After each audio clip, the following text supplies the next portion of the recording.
Hai sahabat pinjaman online, ketemu lagi dengan saya yang tak henti-hentinya akan membahas seputar aplikasi pinjaman online. Di video ini beda dari video-video sebelumnya. Saya biasa mereview aplikasi pinjaman online, cara-cara, tips, trik untuk mendapatkan pinjaman online. Tapi kali ini, di video ini, saya mendatangkan bintang tamu atau narasumber yang akan berbagi kisah pengalaman dia tidak membayar di aplikasi pinjaman online. Hai, sebelumnya namanya harus kita sensor karena dia ini menjadi buronan dari aplikasi pinjaman online. Benar begitu ya?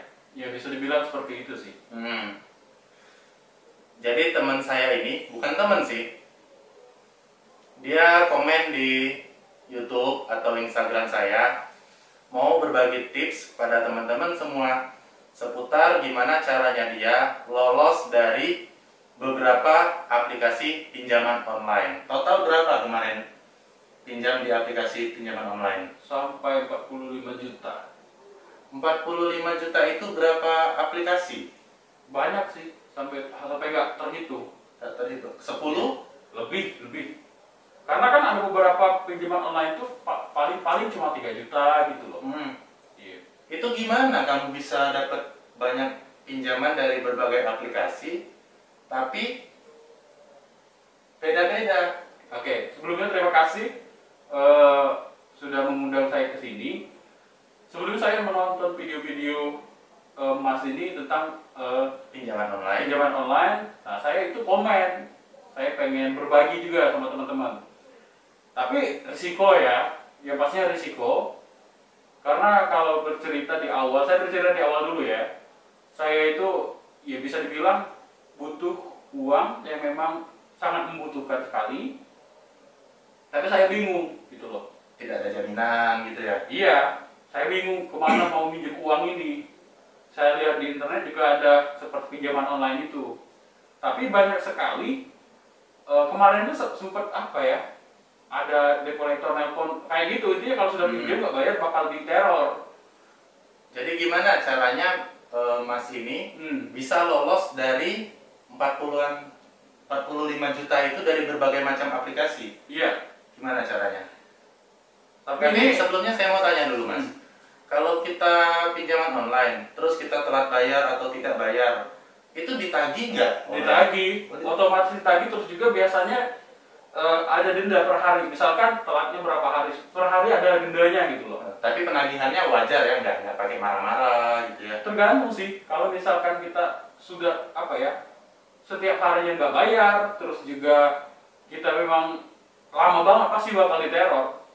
Yang diterorkan itu dalam artian itu nama kita itu bakal jelek sih. Oh, itu terornya ke kita sendiri atau teman-teman keluarga kita? Semua.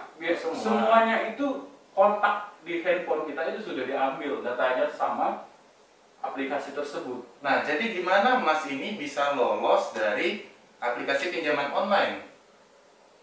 Itu sih kalau, tapi ini perhatian juga buat yang lagi nonton, ya bisa dibilang kalau misalkan nggak pengen ngambil risiko, lebih baik jangan ya. lebih baik jangan. Yang pertama sih saya lakukan dulu.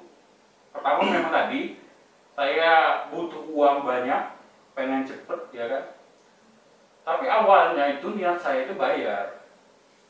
Tapi dimana waktu itu saya pengen bayar, tapi uang itu lagi butuh juga gitu loh. Telat, akhirnya gali lubang tutup lubang. Enggak, pertama satu dulu, Satu aplikasi. Waktu itu karena telat, jadi dendanya itu makin besar. Iya, makin besar. Nah, saya juga bingung nih. Nah, satu aplikasi itu jadi apa ya? Saya takut sekali waktu itu. Tapi saya pikir lagi, kan orangnya jauh nih.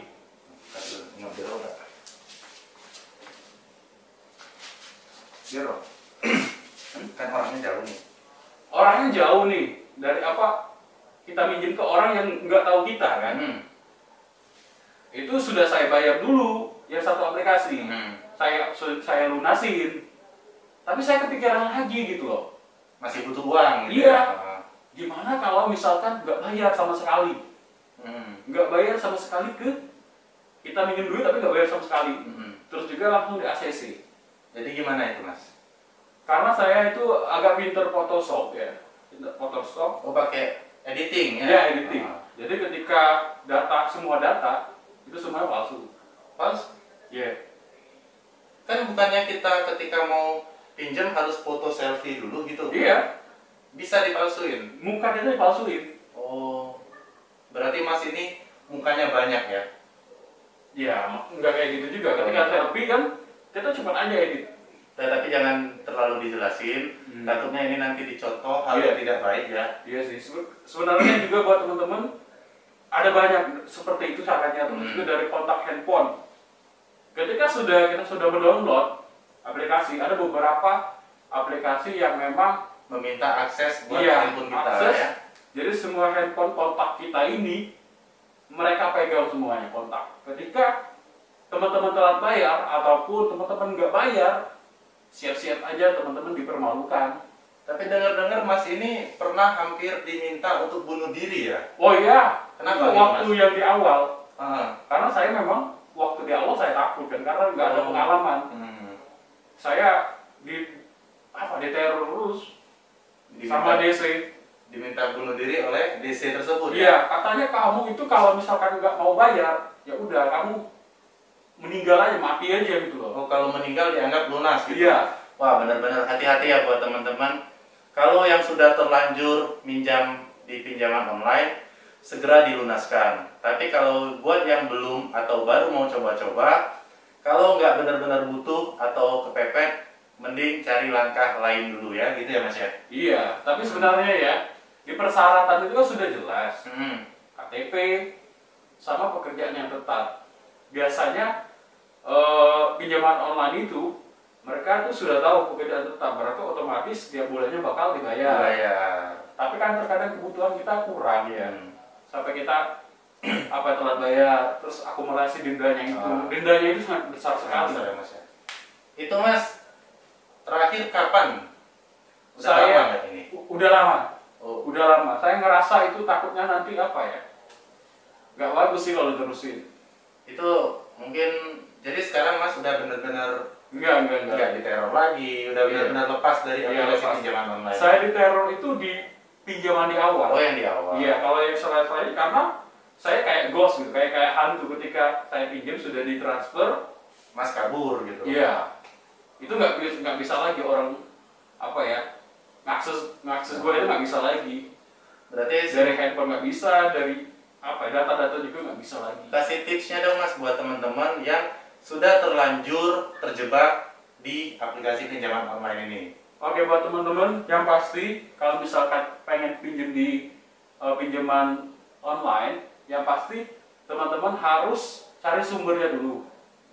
Cari kebenarannya, seperti misalkan Terdaftar. kira-kira aplikasi terdaftar nggak sih di OJK, ya? Kalau misalkan nggak terdaftar itu bahaya. Kalau sudah terdaftar biasanya itu bagus, ya kan? Terus datanya memang harus ini yang benar ya. Datanya harus bagus, memang jujur di sana. Terus satu lagi, jangan telat bayar. Oh, mungkin yang kata Mas cerita sama saya tadi, jangan panik kalau diteror gitu ya. Iya, kita diteror itu karena kita telat bayar terus nggak bayar. Kalau misalkan kita bayar terus nggak ada masalah sih. Pasti lancar-lancar. Iya, lancar-lancar aja. Malah ketika kita semuanya sudah lunas, itu kita biasanya nih ya, kita pinjam lagi nggak bakal dipinjau lagi. Oh, langsung cair. Iya, langsung aja. Bahkan nominalnya bisa lebih tinggi lebih tinggi lagi.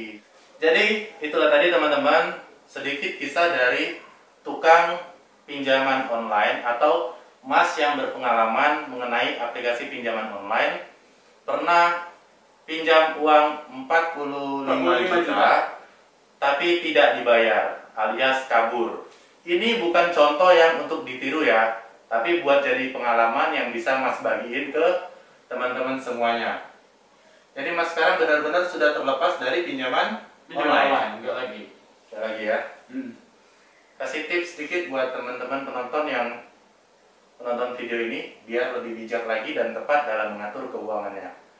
Yang pasti ketika kita mau meminjam uang itu kita harus ada untuk mengembalikan. Kalau misalkan kita nggak ada pekerjaan yang pas ataupun nggak ada penghasilan setiap bulannya, lebih baik jangan. Lebih baik minjem sama keluarga atau tetangga Anda. Itu aja sih. Karena kalau ketika sudah minjem ke online, ya otomatis berbeda lagi. Ya siap-siap aja diteror misalkan nggak bayar. Itu sih. Oke, udah dengar tipsnya dari Mas ini. Semoga video ini bermanfaat. Pesan saya seperti biasa, tepat dan bijaklah dalam mengatur keuangan Anda. Sampai jumpa di pinjaman online selanjutnya. Dadah dulu Mas.